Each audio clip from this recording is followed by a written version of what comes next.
Hello, everyone.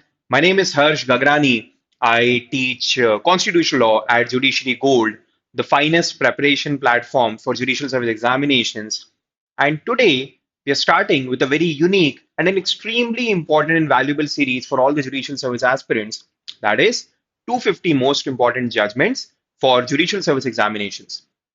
जहां पे judiciary gold की faculties across all subjects more than 250 judgments जो लैंडमार्क जजमेंट्स रहे हैं अक्रॉस ऑल सब्जेक्ट्स उनको डिस्कस करेगी through a series of YouTube lives so which we are starting today with constitutional law ठीक है so even before I start dissecting each judgment मैं सबसे पहले so out of 250 around 50 judgments would be of constitutional law और वो कौन से 50 judgements होने वाले हैं उससे अपन इमीडिएटली स्टार्ट करते हैं सो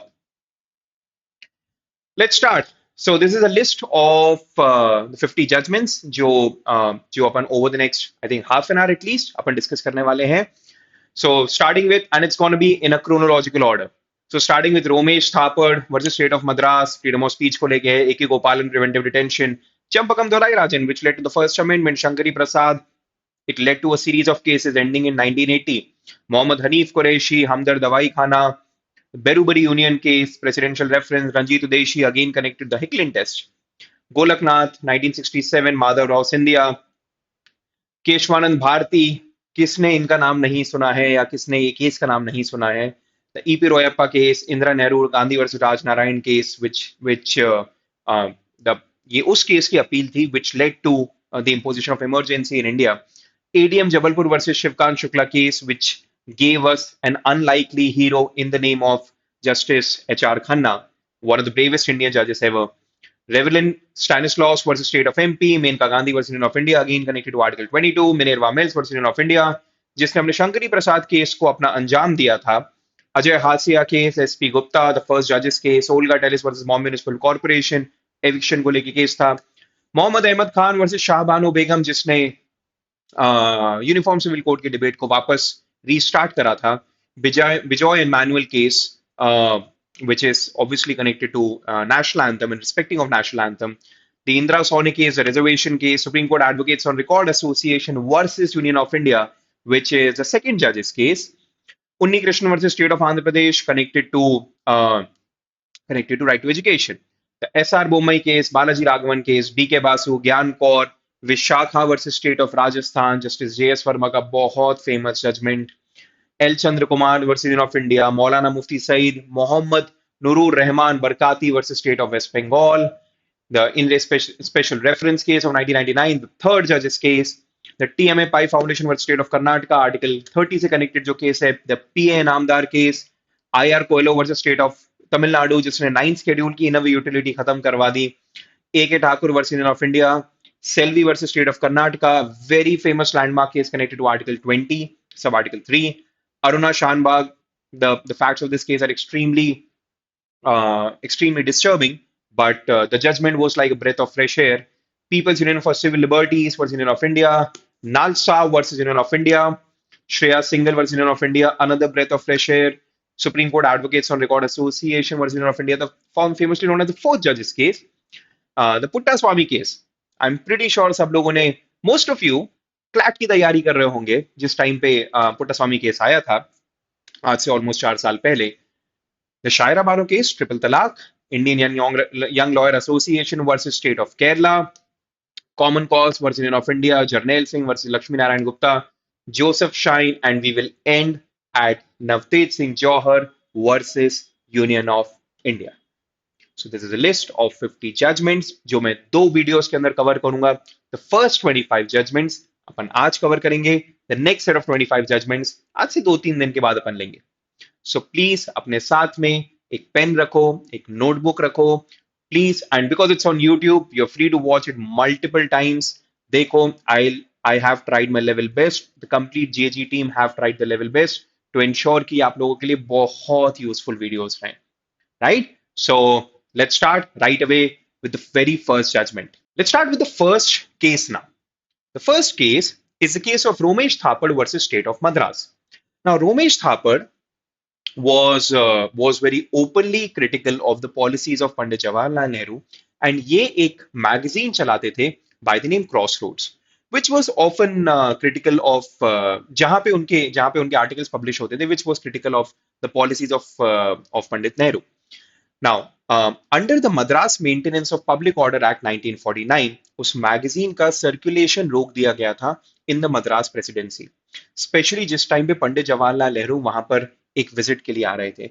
This was challenged by Mr. Thapar in the Supreme Court.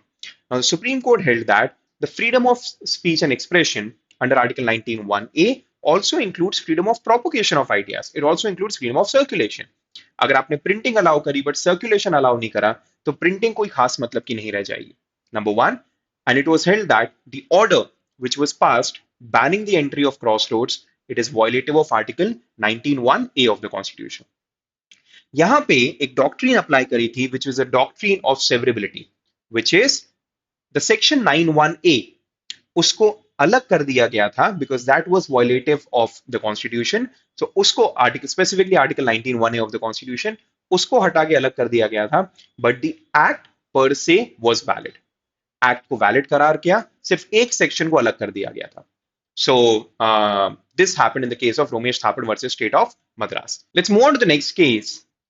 The second case is A.K. Gopalan versus State of Madras. Now, A.K. Gopalan was one of the few communist leaders who was elected to the first Lok Sabha. In fact, A.K. Gopalan unofficially is known as the first leader of opposition in Lok Sabha. Preventive Detention Act 1950 के under A.K. Gopalan को detention में रखा हुआ था, which was challenged by him in the Supreme Court. Now, Preventive Detention Act का constitutional validity को भी challenge किया गया था. Supreme Court held that the Preventive Detention Act, with an exception of Section 14, is perfectly constitutionally valid. But Section 14, which restricted disclosure of the grounds of detention, उसको invalidate कर दिया गया था. Now, यहाँ पे एक इंटरेस्टिंग सी चीज सुप्रीम कोर्ट ने करी थी. It interpreted article 21 of the Constitution. और आर्टिकल 21 में एक कॉन्सेप्ट है which is procedure established by law. No person shall be deprived of his life और personal liberty except in accordance with the procedure established by law. It's a UK concept. And there's another concept, which is due process of law, which is a US concept. Supreme Court held that procedure established by law does not include due process of law, which means that हमारी power, supreme court की power restricted है. हम सिर्फ ये check कर सकते हैं कि कोई भी लॉ प्रोसीजरली साउंड है कि नहीं है. एंड एज लॉन्ग एज वो प्रोसीजरली साउंड है, हमारी पावर वहीं खत्म हो जाती है. We can not check whether a law is just, fair and reasonable or not. This was later on overturned. कौन से केस में उसको अपन बाद में डिस्कस करेंगे. So this was the second case, A.K. Gopalan versus State of Madras. Let's move on to the third case, which is Champakam Doraiajan versus State of Madras, 1951 case. 1927 में Madras presidency ने एक order निकाला था जहां पे the order provided for caste based reservations in government jobs as well as in educational institutions. इस order को challenge करा गया in the Madras high court and Madras high court struck down this order which was again challenged in the supreme court. Supreme court sided with the Madras high court और कहा कि बिल्कुल सही बात है, this order is violative of article 29 sub article 2 of the constitution, which means caste based reservation को supreme court ने allow नहीं करा. But the parliament still wanted to go ahead with that, जिस रीजन से उन्होंने फर्स्ट कॉन्स्टिट्यूशनल अमेंडमेंट पास करा जिसमें बहुत सारे चेंजेस हुए. जिसमें से एक चेंज था article 15 sub article 4 of the constitution which provided for caste based reservation specifically for scheduled caste and scheduled tribes. So the Champakam Doraiajan case, भले उसने खुद ने caste based reservation disallow कर दिया था, but it led to an amendment जिससे India में caste based reservation की शुरुआत हुई. That's the third case. Let's move on to the fourth one, the Shankari Prasad Singh versus Union of India case. Shankari Prasad case ने एक पूरी लड़ चालू करी थी जिसमें Shankari Prasad, Sajjan Singh, Golaknath, Kesavananda Bharati and finally it ended at Minerva Mills versus union of India. Now Shankari Prasad case में first amendment challenge हुआ था which was held to be perfectly valid later on in this case. पर यहाँ पे बहुत इंटरेस्टिंग सा कॉन्सेप्ट डिस्कस हुआ और उस पर जजमेंट पास हुआ. थोड़ा कॉम्प्लिकेटेड है पर बहुत ध्यान से सुनना, सब समझ में आ जाएगा. Article 13 of the constitution 13 sub article 1 कहता है कि भाई कॉन्स्टिट्यूशन के पास होने के पहले या कॉन्स्टिट्यूशन के एनफोर्स होने के बाद अगर कोई भी लॉ अगर आप बनाते हो जो फंडामेंटल राइट्स के अगेंस्ट जाता है, that law will be held to be invalid, that law will be held to be unconstitutional. अब ये लॉ क्या होता है, ये उन्होंने डिफाइन किया आर्टिकल 13 सब आर्टिकल 2 में। तो डिफाइन होने के बाद भी एक कंफ्यूजन रह गया, क्या लॉ जो आर्टिकल 13 सब आर्टिकल 2 में डिफाइंड है और आर्टिकल 13 सब आर्टिकल 1 में मेंशन्ड है, क्या ये कॉन्स्टिट्यूशनल अमेंडमेंट भी इंक्लूड करता है जो आर्टिकल 368 में दिया है। Whether the word law under article 13 sub article 1 and 2 include the word constitutional amendment और नॉट। क्यों ये क्वेश्चन इंपॉर्टेंट है? अगर हम कहेंगे कि ये इंक्लूड करता है, इसका मतलब पार्लियामेंट ऐसा कोई अमेंडमेंट भी पास नहीं कर सकता है जो फंडामेंटल राइट्स को इन्फ्रिंज करे। और अगर हम कहेंगे कि इंक्लूड नहीं करता है, लॉ के अंदर कॉन्स्टिट्यूशनल अमेंडमेंट इंक्लूडेड नहीं है, तो इसका मतलब जो रिस्ट्रिक्शंस है वो सिर्फ लॉ को लेके है, वो अमेंडमेंट को लेके नहीं है। Which means the parliament can pass any constitutional amendment which goes against fundamental rights. That is why this question was extremely important. Supreme Court held that the word law under Article 13 and the term constitutional amendment under Article 368, ये दोनों completely अलग है। Law के अंदर constitutional amendment included नहीं है, restrictions हैं पर सिर्फ लॉ को लेके है, अमेंडमेंट को लेके कोई रिस्ट्रिक्शन नहीं है। आपको जो अमेंड करना है आप कर सकते हो। यहां पे the Supreme Court also said that there is a difference between ordinary law under Article 13 and constitutional amendment under Article 368, और इन दोनों को हम separately रखेंगे। Which means the implication of this judgment was the Parliament can pass any constitutional amendment which can take away your fundamental rights. क्या ये बाद में भी ऐसा ही रहा? नहीं, इसमें बहुत चेंजेस हुए जिसको अपन बाद में देखेंगे। So this was a Shankari Prasad case, जो बाद में एक और केस हुआ था सज्जन सिंह केस, उसमें इस केस को अपहोल्ड करा था। ठीक है, let's move on to the next one, the Mohammad Hanif Qureshi versus State of Bihar case. Now 1950s में बिहार, यूपी, एमपी और कुछ और स्टेट्स ने cattle slaughter laws पास किए थे, which sort of gave a blanket ban, which put a blanket ban on slaughter of cattle. इन laws को challenge करा गया था in the Mohammad Hanif Qureshi case. Supreme court ने इस केस में कहा that these laws are not violative of article 19(1)(g which is freedom of trade and profession, and Article 25 of the Constitution, which provides for freedom of religion. And sacrifice of cows, it's not an integral or an essential part of Bakra Eid. It's not an essential part of the religion. पर यहाँ पे एक distinction उन्होंने करा था between economically useful cattle and useless kettles. जो ban है वो उन्होंने यूजफुल कैटल के ऊपर अलाउ करा था, बट यूजलेस कैटल के ऊपर उन्होंने बैन अलाउ नहीं करा था। This means slaughter of economically useless cattle was still very much allowed. So this was held in the Mohammad Hanif Qureshi case. This was also later on partially overturned in another case, जो अपन बाद में पढ़ेंगे। Let's move on to the next case now, which is Hamdard Dawakhana versus Union of India. Now India हमेशा से एक problem से जूझ रहा है, which is a problem of self medication. और ये प्रॉब्लम हम लोगों ने पिछले एक साल में जब से कोविड इंडिया में स्टार्ट हुआ है, हमने प्रॉब्लम और मैग्नीफाई होती हुई देखी है। Now this case was around commercial advertisements of such medications. By the way, बाद में इस केस के ऑलमोस्ट 3 डेकेड्स के बाद एक ऐसा ऑर्गेनाइजेशन इंडिया में बना for regulating such advertisements, which is ASCI। ये 1985 में ऑर्गेनाइजेशन बना था। नाउ इस केस में section 3 and section 8 of drugs and magical remedies के अंडर certain advertisements को prohibit किया था, which was later it was challenged in the Supreme Court that these are technically going against Article 19(1)(a) of the Constitution. Supreme Court ने इस case में ये problem को recognise किया, which is a problem of self medication, and it was also held कि self medication and unethical advertisements के बीच में एक casual link होता है। That is why the section which prohibits such advertisements, that section was held to be perfectly constitutional. And right to publish commercial advertisements, it was held that it is not protected by Article 19(1)(a). Let's move on to the next case now. The next case is the 1960 case of the Berubari Union. Now 1940s में जिस time पे India और पाकिस्तान का separation हुआ, जो line दोनों के बीच में ड्रॉ करी, वो लाइन ड्रॉ करी थी सर सिरिल रेडक्लिफ ने। नाउ जब वो लाइन ड्रॉ हुई तो कुछ एरियाज को लेके कंफ्यूजन रह गया। one of such areas was an area by the name Berubari. ये पंजाब में एक छोटा सा थाना था। तो कुछ डॉक्यूमेंट्स में लिख रहे थे, कुछ डॉक्यूमेंट्स में दिख रहा था कि वो एरिया इंडिया को बिलोंग करता है, whereas कुछ डॉक्यूमेंट्स में दिख रहा था that area belongs to Pakistan. So we already had Kashmir on our plates. हमें पता था कि कश्मीर की लड़ाई ऑलरेडी चल रही है, अभी एक नई लड़ाई चालू नहीं करते। दैट इज वाई दोनों कंट्रीज के प्राइम मिनिस्टर्स ने एक नेहरू नून एग्रीमेंट पास किया, जहां से उन्होंने इस एरिया को इक्विटेबली डिवाइड कर दिया। ना उस डॉक्यूमेंट के अंडर, उस डिवीजन के अंडर कुछ एरिया हमें पाकिस्तान को सीड करना था। इस चीज को चैलेंज करा गया कि क्या एक एक प्राइम मिनिस्ट्रियल अग्रीमेंट से क्या हम अपना एरिया किसी और को दे सकते हैं, या क्या कोई और कंट्री का एरिया ले सकते हैं। अंडर आर्टिकल 143 प्रेसिडेंट ने इसको एक रेफरेंस की तरह भेजा to the supreme court, and supreme court से इस पे जवाब मांगा। सुप्रीम कोर्ट ने कहा कि पार्लियामेंट आर्टिकल 3 के अंडर खुद से कोई ऐसा लॉ नहीं बना सकती, एक सेपरेट लॉ नहीं बना सकती है to implement Nehru Noon agreement.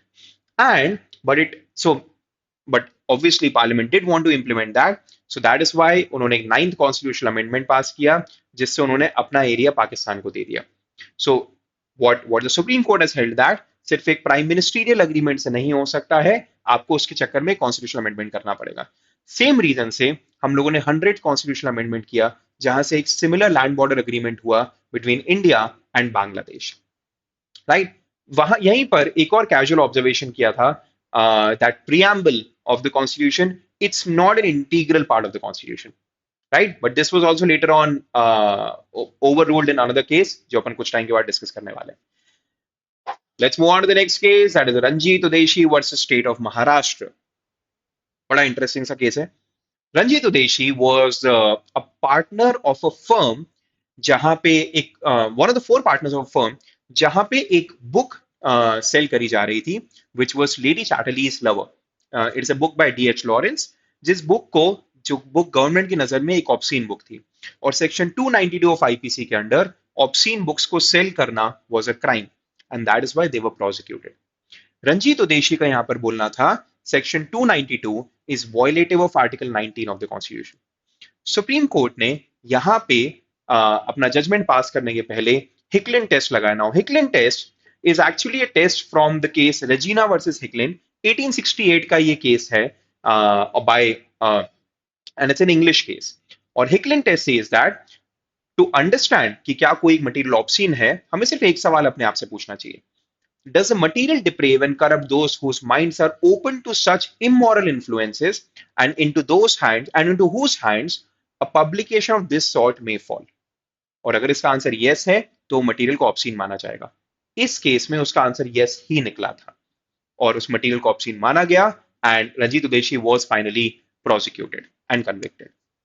But Hicklin test later on in 2004, it was rejected by the Supreme Court in the case of Avik Sarkar versus State of West Bengal.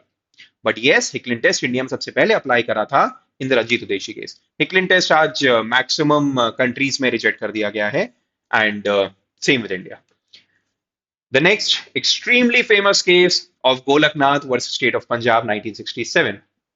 Originally एक property dispute था, but यहाँ पे एक बहुत important सवाल, जो सवाल एक छोटी बेंच ने पहले आंसर कर चुका था in the Shankari Prasad and Sajjan Singh case, and that सवाल वाज आर्टिकल 13 एंड आर्टिकल 368 से connected.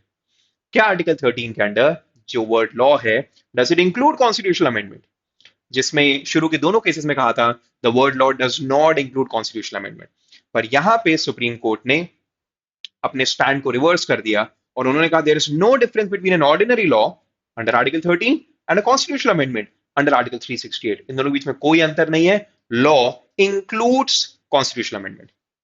I repeat, law includes constitutional amendment, which means आप ना ऐसा कोई लॉ पास कर सकते हो जो फंडामेंटल राइट्स के अगेंस्ट जाए, और ना आप ऐसा कोई कॉन्स्टिट्यूशनल अमेंडमेंट पास कर सकते हो जो फंडामेंटल राइट्स के अगेंस्ट जाए।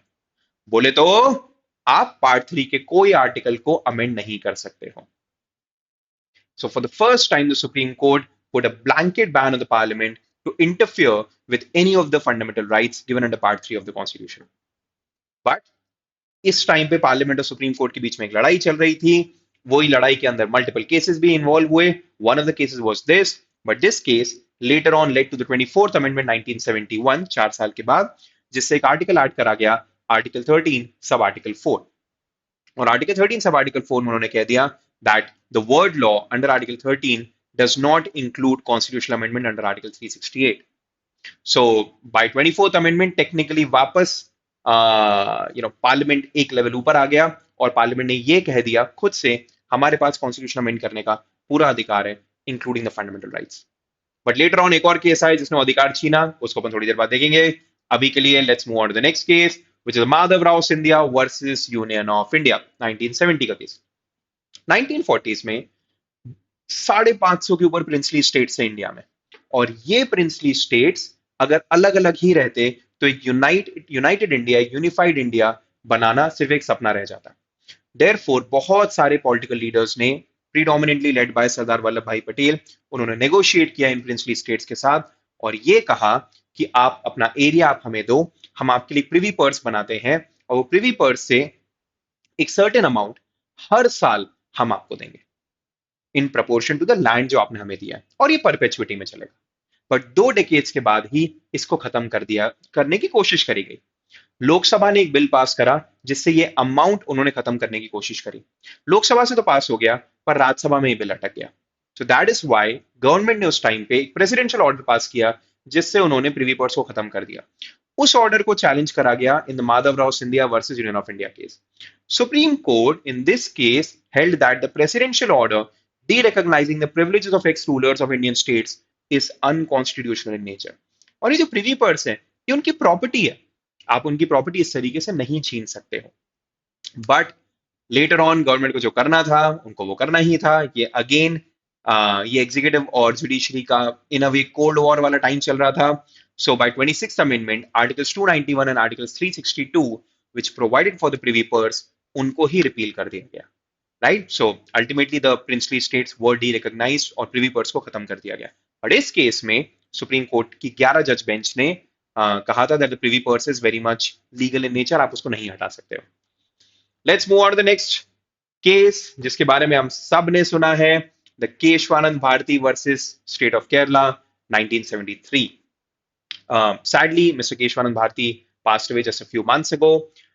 Again, initially it was just a property dispute, पर यहाँ पे आज तक की सबसे बड़ी सुप्रीम कोर्ट की बेंच बैठी। बाय द वे, आज तक की सबसे बड़ी बेंच नहीं है, सुप्रीम कोर्ट की सबसे बड़ी बेंच है।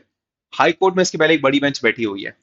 It's for you to find out कि कौन से केस में हुआ था। If you are a judiciary gold student, एक बार मैं क्लास में डिस्कस कर चुका हूं, but otherwise if you find out, एक 30 जज की बेंच बैठी है एक टाइम पे। खैर, कमिंग बैक टू दिस, 13 जज की एक बेंच बैठी which then decided to review a lot of cases including the 11 judge bench case of Golaknath versus state of Punjab. Supreme Court ने इस केस में कहा that articles 13(4) and 368(3) they are perfectly valid in nature. Parliament के पास बिल्कुल अधिकार है fundamental rights को amend करने का। जो गोलकनाथ ने कहा था कि अधिकार नहीं है, सो केशवानंद भारती ने कहा बिल्कुल अधिकार है अमेंड करने का। But there are certain basic features of the constitution which are so essential to the constitution, which are sort of the base of the constitution, they are the roots of the constitution, और उस पर पूरा constitution टिका हुआ है। अगर आपने वो roots ही हटा दिया, अगर आपने वो base ही हटा दिया, तो पूरा constitution गिर जाएगा। हम इन basic features को basic structure of the constitution कहेंगे, और basic structure के अंदर हमने जितने articles डाले, जितने provisions डाले, जितने concepts डाले, उनको आप interfere नहीं कर सकते हो। So you can amend fundamental rights, you can amend any part of the constitution as long as it is outside the basic structure of the constitution. Basic structure originally एक German concept था जो India में पहली बार इस case में आया था, and this concept stood the test of time। आज भी ये concept follow हो रहा है, and I don't think अगले कुछ decades तक ये concept कहीं भी जाने वाला है। So the basic structure concept was propounded in the case of Kesavananda Bharti versus state of Kerala by a 13 judge bench by a wafer thin majority of 7:6। अब अपन बढ़ते हैं अगले केस की तरफ, which is the EP Royappa versus State of Tamil Nadu case. Now, in this case is connected to right to equality. Now, Article 14, which provides for right to equality, इसके पहले एक famous judgment Article 14 से connected था, which is the Justice SR Tendulkar case, जहां पे supreme court ने कहा था that article provides for classification as long as it is reasonable classification. And it also forbid class legislation. उसको अपन कभी अलग से पढ़ेंगे। यहाँ पे reasonable classification के साथ में एक और चीज ऐड कर दी गई थी, which is non-arbitrariness. So this case was all about adding or making arbitrary laws an exception to Article 14. Supreme Court ने इस केस में कहा that equality is completely antithetic to arbitrariness and equality is a dynamic concept. हम इसमें यहाँ पे और भी points add कर सकते हैं. So it was clearly held that a law under Article 14, which is an exception to Article 14, should be non-arbitrary in nature. Let's move on to the next case, which is the famous case of Indira Nehru and a very controversial case of Indira Nehru Gandhi versus Raj Narayan. 1971 में Lok Sabha elections हुए और इंदिरा गांधी जी ने राज नारायण को अपने constituency में हरा दिया. Raj Narayan filed the case in the Allahabad high court against Indira Gandhi on account of electoral malpractices. 71 का केस था, 75 में जाके डिसाइड हुआ और इलाहाबाद हाई कोर्ट की एक सिंगल जज बेंच, द नेम ऑफ जज वाज जस्टिस जगमोहन डालमिया, जगमोहन सिन्हा, एक सिंगल जज बेंच ने ये कहा दैट ये बात बिल्कुल सही है, इलेक्टोरल मैल प्रैक्टिस डेफिनेटली हुआ है and Indira Gandhi can not continue as a prime minister of the country for at least the next 6 years. Obviously, this led to a huge furore and ultimately emergency was imposed. और जब emergency imposed हुई उसके बाद एक 39th constitutional amendment पास हुआ था जिससे कहा that the president, vice president, prime minister and speaker of Lok Sabha, इन चारों के elections would be outside the purview of the Supreme Court. वो इनके elections को के अराउंड कोई भी petition को नहीं सुन सकते. So this was also challenged in the case of Indira Nehru Gandhi versus Raj Narayan. Supreme Court ने कहा that 39th Amendment is unconstitutional in nature और हम definitely इनके elections भी सुन सकते हैं. Number one. Number two, the basic structure doctrine जो 1973 में आई थी, just 2-3 साल पहले, उसको पहली बार रेफर करा गया and 39th Amendment was held to be unconstitutional because it went against the basic structure of the Constitution. However, Allahabad high court के जजमेंट को, जिसको पहले सिर्फ समरीली ओवरटर्न किया था, अब उसको कंप्लीटली ओवरटर्न कर दिया and Indira Gandhi continued as a prime minister of the country. So this was the Indira Gandhi versus Raj Narain case. Let's move on to another extremely controversial, probably the most controversial case of the Supreme Court till date, the Additional District Magistrate Jabalpur versus Shivkant Shukla case, 1977. I think it's 1976. I don't know whether it's a misprint. Anyways, मैं नीचे comments में डाल दूंगा if it's a misprint. 1975 में जब emergency लगी तो उस टाइम पे बहुत सारे लॉज के अंडर बहुत सारे ऑपोजिशन लीडर्स को जेल में डाला गया. उसमें से एक कंट्रोवर्शियल लॉ था MISA, which is maintenance of internal security act, जिसके under close to 1 lakh senior and junior opposition leaders को जेल में डाला गया and complete due process was not followed. और उनके बहुत सारे फंडामेंटल राइट्स जो आर्टिकल 21, 22 के अंडर हर एक पर्सन जिसको डिटेन करा गया है उसको मिलने चाहिए, उनको नहीं मिल रहे थे. Somehow they approached multiple high courts और maximum high courts ने opposition leaders का साथ दिया. Now, इन सभी judgments का एक common appeal फाइल हुई in the Supreme Court in the case of Additional District Magistrate Jabalpur versus Shivkant Shukla. यहाँ पे सुप्रीम कोर्ट की 5 जज बेंच के सामने 2 पार्टीज थे. एक पार्टी ने कहा, which is the opposition leaders, that during national emergency हमारे बेसिक राइट्स हमसे नहीं छीने जा सकते हैं, क्योंकि ये राइट्स ऐसा नहीं कि हमें सिर्फ कॉन्स्टिट्यूशन ने दिए हैं, ये राइट्स हमारे बर्थ राइट्स हैं. These are natural rights, so these are not given by the constitution, they can not be taken away by the constitution. But on the other hand the ruling government का ये बोलना था, because national emergency is in operation and it's a matter of national security, इसीलिए rights definitely छीने जा सकते हैं. Now controversially 5 जज की बेंच ने बाय अ 4:1 रेशियो ये कहा that during national emergency all the fundamental rights can definitely be suspended. Extremely controversial हुआ. 4 जज who were in majority, उनमें से 2 बाद में apologize कर चुके हैं इस जजमेंट के लिए. बट उस टाइम पे the only judge जिन्होंने who sided not with the government but with the people was the extremely famous and respected judge by the name Justice Hansraj Khanna, जिन्होंने ये कहा that मेरा कॉन्शियंस मुझे अलाउ नहीं कर रहा है कि मैं इस टाइम पे लोगों का साथ छोड़ूं. And the exact words verbatim were, without such sanctity of life and liberty under Article 21, the distinction between a lawless society and the one governed by laws would cease to have any meaning. शायद कुछ लोगों को story पता होगी that this was one of the reasons unofficially why he could not become the Chief Justice of India in 1977. This dissenting opinion was one of the reasons why he could not become the CJI 1977. आज तक सिर्फ 2 बार हुआ है जब senior most जज CJI नहीं बने, and this was the second time. First time was in 1973. Now, when I was researching on this, I came across an article जिसकी heading stuck with me. The heading was that the A.D.M Jabalpur case was a test for the Supreme Court, but only one judge passed it. Wonderful heading. And उस time पे New York times ने 1976 में ये लिखा था about justice HR. Khanna कि कभी अगर इंडिया इस डार्केस्ट फेज से बाहर निकलता है तो किसी ना किसी को तो जस्टिस एच.आर. खन्ना के लिए सुप्रीम कोर्ट के अंदर एक स्टैच्यू बनाना चाहिए. वो नहीं बना, बट डेफिनेटली बनना चाहिए. But anyways, this judgment was overruled later on in 2017, as all of us know, in the K S Puttaswamy judgment, जो अपन बाद में डिस्कस करेंगे. ठीक है, थोड़ा सा लंबा डिस्कशन हो गया इस पे, but I think this it deserved this kind of a discussion. Let's move on to the next case, which is Reverend Stanislaus case 1977 का. उस टाइम के around India was facing another problem of forceful conversions, forceful religious conversions. इसी चीज को यहाँ पे challenge करा गया था. Supreme court held that the term propagate, profess, practice, propagate, जो 3 टर्म्स आर्टिकल 25 में दिए हैं, उसमें जो प्रोपोगेट है does not include the term convert. So propagation का मतलब कन्वर्जन नहीं हो सकता है. And the laws which were enacted by these states, by MP, Orissa, the anti-conversion laws, they were held to be constitutionally perfectly valid. And forceful conversions would go against the freedom of conscience under Article 25. ये वापस important हो गया क्योंकि पिछले 1 साल में और भी बहुत सारे स्टेट्स ने इस टाइप की फोर्सफुल रिलीजियस कन्वर्जन को रोकने के लिए लॉज लेके आए. क्या? Let's move on to the next case now.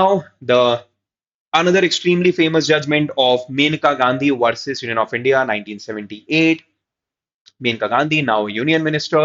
1977 में, her passport was impounded when she was just about to leave the country, and this was challenged in the Supreme Court in this case. Now, Supreme Court ने 1950 का the A.K. Gopalan case, one of the first judgments जो हमने आज देखा, उसको भी overrule करा और ये कहा, the term procedure established by law under Article 21 of the Constitution includes due process of law. जो उन्होंने पहले कहा था excludes due process of law, अब उन्होंने कहा includes due process of law, which means one, we have the power to check whether the correct procedure was followed while making the law, पर हम ये भी चेक कर सकते हैं कि आपने जो लॉ बनाया है वो just, fair and reasonable है कि नहीं है. और आप ऐसा कोई लॉ नहीं बना सकते हो which strikes at the very heart of fairness. और ऐसा कोई भी law which goes against the golden triangle, Article 14, Article 19 and Article 21, कोई भी लॉ अगर इनके अगेंस्ट जाता है, that will be perfectly unconstitutional in nature. So in a way, supreme court ने अपनी पावर्स को बढ़ा दिया था और अब कहा था अब हम फेयरनेस भी चेक कर सकते हैं लॉज की, जो हम पहले नहीं कर सकते थे. Right? Let's move on to the next case, which is the 1980 case of Minerva Mills versus Union of India. Another property dispute, जहां पे वो वाला पॉइंट तो साइड में रह गया था, बट और बड़े पॉइंट्स डिसाइड हुए थे. Now, Minerva Mills में the 42nd amendment और 42nd amendment का आर्टिकल 368(4) and 368(5) were challenged. 368(4) ने कहा था कि हमारा कोई भी अमेंडमेंट, कोई भी कॉन्स्टिट्यूशनल अमेंडमेंट कभी कोर्ट में चैलेंज नहीं हो सकता है, एंड 368(5) ने कहा था that we have an unlimited power of amending any part of the constitution. Obviously, both of them wanted to, they were technically against the Kesavananda Bharti case. और केशवानंद भारती के इम्पैक्ट को खत्म करना चाहते थे through 368(4) and 5. So this was challenged and this was held as unconstitutional in the case of Minerva Mills versus Union of India. और because इनको unconstitutional कह दिया तो केशवानंद भारती जजमेंट वापस रिएक्टिव हो गया, वापस जाग गया in a way. Similarly, there was another article which is Article 31C, जिसने ये कहा था कि अगर कोई भी लॉ जिसको हम डीपीएसपी को इंप्लीमेंट करने के लिए लाते हैं और अगर वो law goes against Article 14 and 19, तो वो लॉ इनवैलिड नहीं होगा. तो इन अ वे आपने डीपीएसपीस को primacy they the over fundamental rights, पर वो बैलेंस को रिस्टोर कर दिया गया था in the Minerva mills case और कहा था दैट आप ऐसा नहीं कर सकते हो. And one another thing which was held was कि आपकी जो अमेंडिंग पावर है उसको कॉन्स्टिट्यूशन ने रिस्ट्रिक्ट किया है, इसीलिए आप कोई भी तरीके से आप कॉन्स्टिट्यूशन को अमेंड करके अपनी अमेंडिंग पावर्स को अनलिमिटेड नहीं कर सकते हो.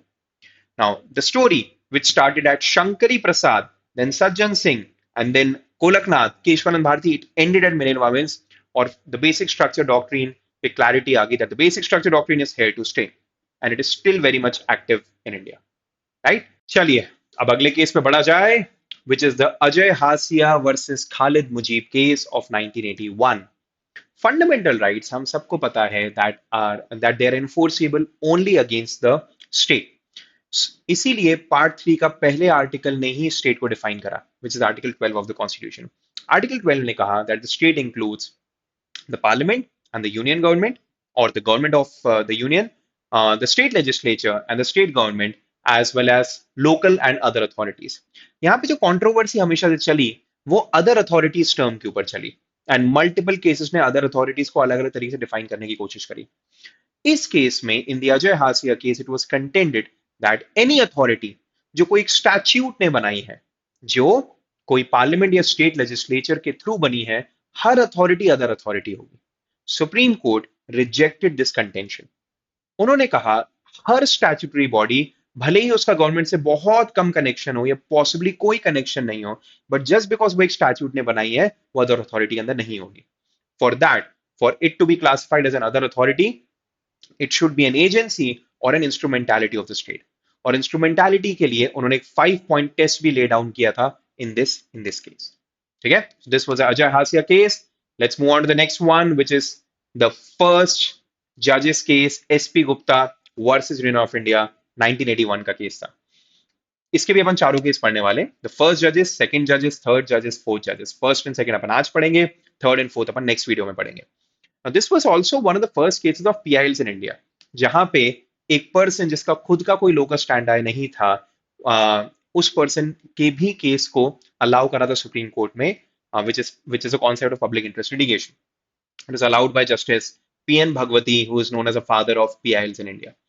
Now, इस केस में एक वर्ड के अराउंड एक बहुत लंबा डिस्कशन हुआ था, which is given under Article 124 and 217, which is around appointment of judges, Supreme Court and High Court, and that word is consultation. President appoints the judges of both Supreme Court and High Court in consultation with the Chief Justice of India. अब ये चीज पूछी गई कि क्या ये consultation word जो है, is this consultation the same as concurrence?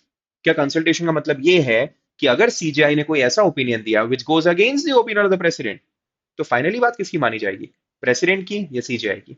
Supreme court ने कहा consultation is not the same as concurrence, upper hand president का होगा। In case of a clash, as long as possible हमें क्लैश नहीं allow करना, as long as possible clash नहीं होना चाहिए। In case there is a clash, the upper hand would that be of a president. So this was ultimately held, but yes, this was the first case जहां पे collegium जो बाद में बना, पर कॉलेजियम का आइडिया पहली बार मूव किया था। So कॉलेजियम इस केस में बना नहीं, but it was discussed for the first time that there should be an independent collegium to appoint the judges. So SP Gupta case, the first judges case, supreme court ने कहा president and CGI में कभी भी अगर disagreement होता है, ultimately बात president की मानी जाएगी इन केस ऑफ अपॉइंटमेंट ऑफ जजेस to the Supreme Court and the High Courts. Next case, the Olga Tellis versus Bombay Municipal Corporation case. 1985 का केस है। Now this case was around eviction of pavement dwellers. ऐसे लोग जो footpath पे रहते हैं, खाते हैं, सोते हैं, पॉसिबली पूरी जिंदगी वहां बिता लेते हैं, वहां पे बीएमसी ने, बॉम्बे म्युनिसिपल कॉर्पोरेशन ने उनको एविक्ट करने की कोशिश करी थी ड्यूरिंग द मॉनसून सीजन, और उस पर ये केस फाइल हुआ था। The most prominent, the highlight of this case is Supreme Court ने जो interpretation Article 21 को दिया था, and it held that right to life under Article 21 also includes right to livelihood. हाँ, right to livelihood भी right to life की तरह छीना जा सकता है as long as we are following the procedure established by law. Now इस case में सुप्रीम कोर्ट ने एविक्शन अलाउ करा था, but after monsoon ends, after 1 month of the ending of monsoon, but because इस केस में resettlement के around Supreme court ने कुछ भी नहीं कहा था, so eviction was allowed but not resettlement, as in resettlement was not a foundation. So that is why इस केस को बहुत बार साइड करके मल्टीपल केसेस में over the next few decades बहुत बार ऐसा हुआ कि एविक्ट कर दिया गया लोगों को without any promise of resettlement. I think कुछ लोगों ने नर्मदा बचाओ आंदोलन का पूरा केस सुना होगा। Similar thing happened over there also in early 2000s. Okay, so Olga Tellis case, freedom of right to life also includes right to livelihood. Let's move on to the next case, Mohammad Ahmad Khan versus Shah Bano Begum. Extremely controversial case.